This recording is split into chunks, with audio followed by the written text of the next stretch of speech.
Welcome to Terhune Orchards in the spring. We are so delighted to be able to celebrate Earth Day in our cherry orchards, which is now in full bloom.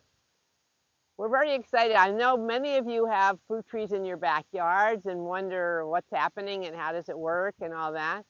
And of course, you know that we grow not only cherries, but apples. We have hundreds of acres of apples and peaches and pears and blueberries. All these things bloom at one time or another.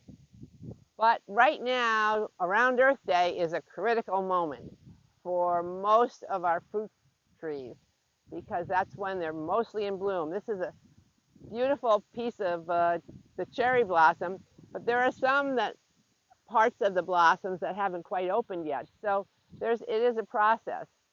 But what we want to make sure is that it doesn't get too cold on Thursday night because the bees are very important. We want to keep them warm, and we actually have to hire in a couple of, I think about 40 different beehives to pollinate all the fruit trees that we have here.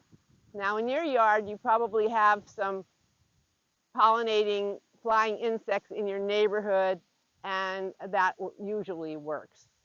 However, you do know that on apple trees, you have to have two different kind of apple trees.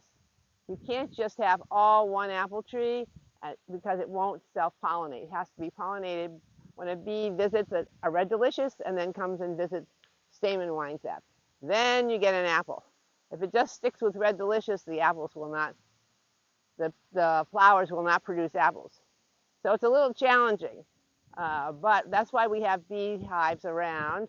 And in this time of the year when the weather is gorgeous and the bees are flying, we know we'll end up with a lot of beautiful fruit just for you to come and pick in another month or two.